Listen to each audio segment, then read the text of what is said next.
everyone. So I thought,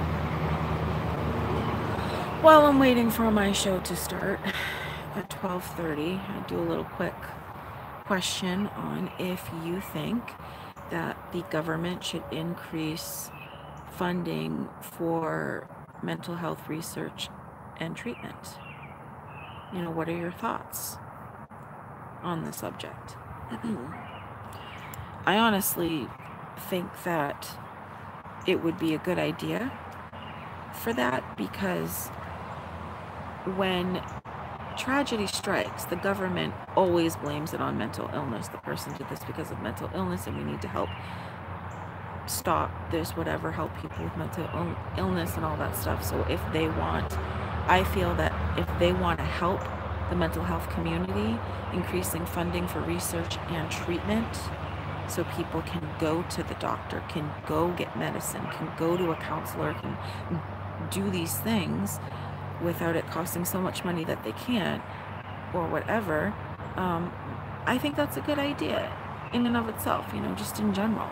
Of course, there'd be all these things that you have to look into there. It's not just cut and dry, here's some money and there you go, although it would be nice if it was that cut and dry, but it isn't. But I do think more research is definitely a must with mental health. The brain is so complex. We barely understand it. The more we delve into the brain, it seems like the less we know.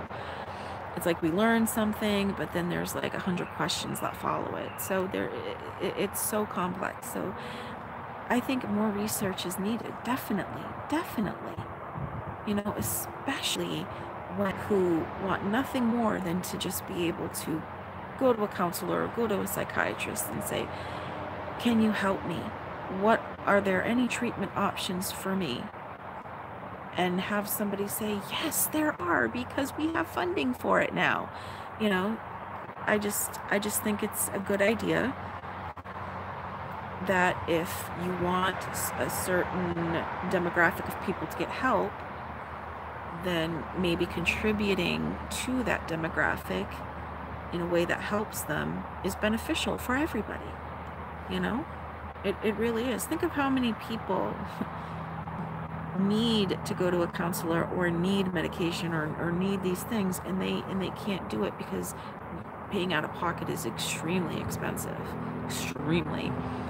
And a lot of people don't have insurance, or they have insurance but it barely covers anything.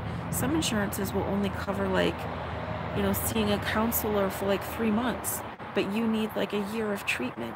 It's very difficult the way it's set up, the way the different insurances are, and the whole system in general. So I think it's a good idea to look into it and see where improvements can be made. Where can things be different, where it can help everybody as a whole, not just somebody who necessarily is mentally ill, but how that's going to reflect on the culture and the people surrounding us as a whole.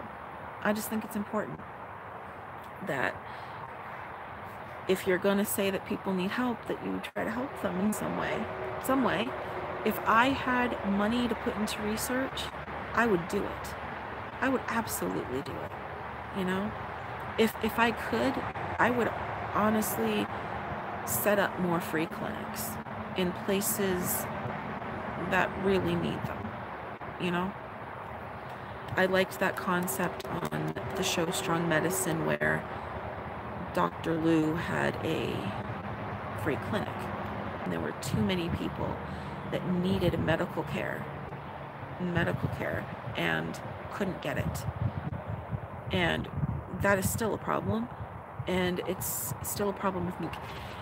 Even if it's set up where, okay, once a month you can go to a free clinic and get a half hour's worth of counseling, or, do you know what I'm saying? Something like that. If somebody has said in the past, well, meds are helpful, you've tried them, you need them, but you can't afford them, you don't have insurance, you don't have money, being able to go to a place like a free clinic, or even a very, very low cost, you pay so much a month. Like you could pay $10 a month towards prescriptions or something like that. Just something that's set up so people can still get their health care.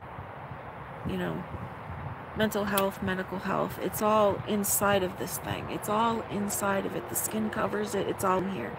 So we got to take care of our people.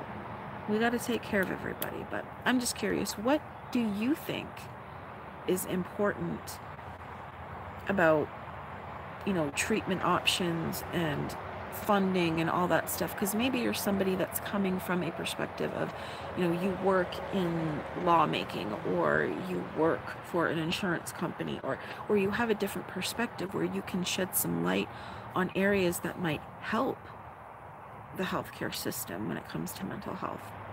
People being better able to utilize resources, being able to get what they need even if they can't afford it. I mean, because who can afford a $500 prescription? Most people can't. That's why there's insurance. But insurances don't like to pay. They want you to pay. So, it's like beating your head between a walk and a wall. I mean, a wall and a rock. A rock and a wall is what I meant to say. It's okay. I'm okay. But yeah, I do think they should help. But I don't think it necessarily has to be federal government that helps. I think local government is a big contributor to whether programs get funded or not. You got to look at the local stuff as well, because a lot of the things that get passed and denied are state, are decided by the state at that level rather than federal. So you got to look, you got to see what's going on,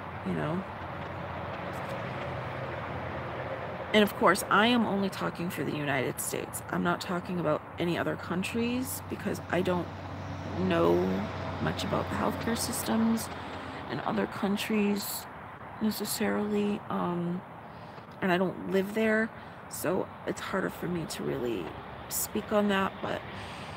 But in the United States of America, this republic that we live in, what do you think?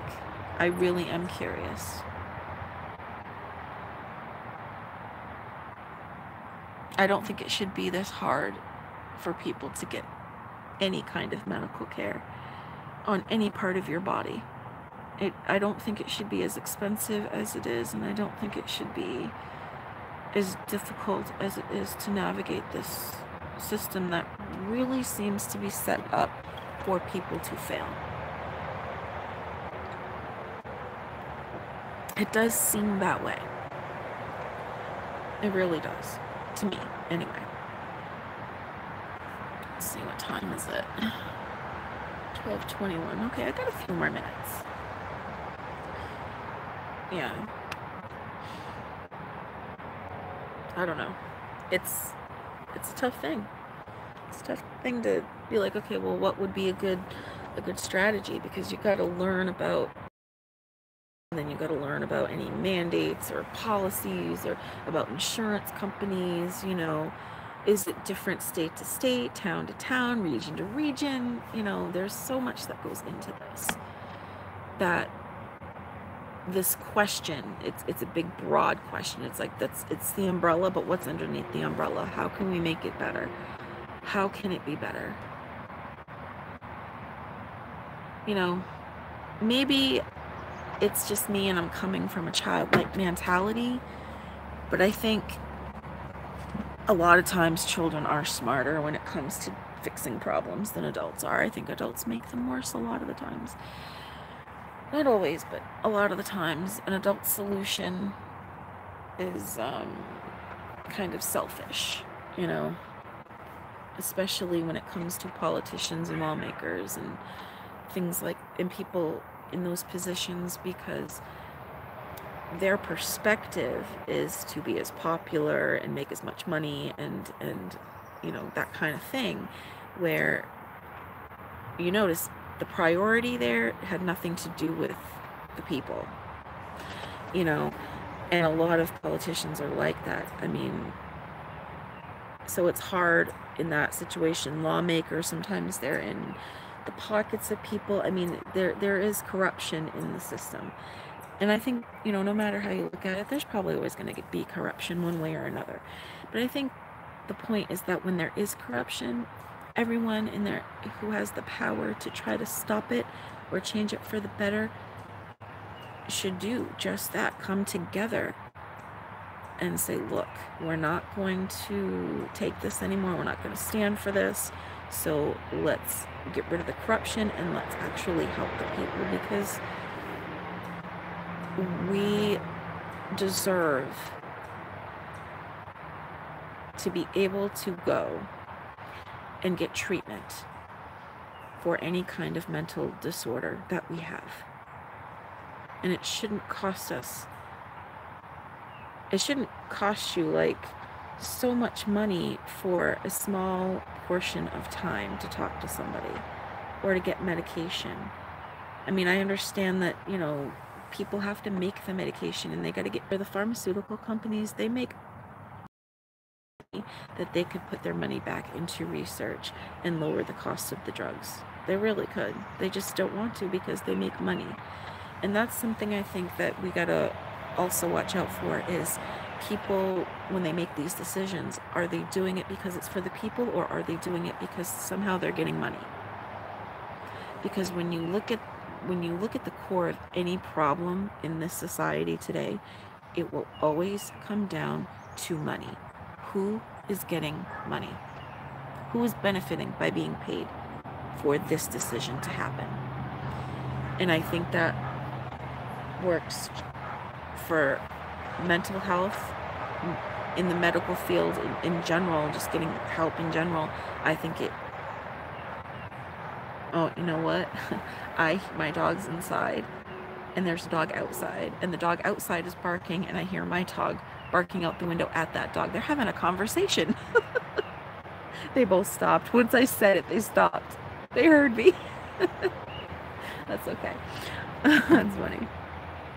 But yeah, I'd like to know what you guys think. You know, just write your questions down and all that, and you know, I can come back and then I can answer them at another time, because my show's about to start, and I do like that show, so I am going to watch it. But please, I want to know what you think about this. Do you think the government should fund mental health treatment and research and help out in that way? What are your thoughts on it? I'm really, really curious. I'd like to know. All right, well, thank you for watching. I'm going to watch my show now, and I'll see you guys next time I make a video or go live stream. All right, you guys take care of yourselves. I love you. Bye.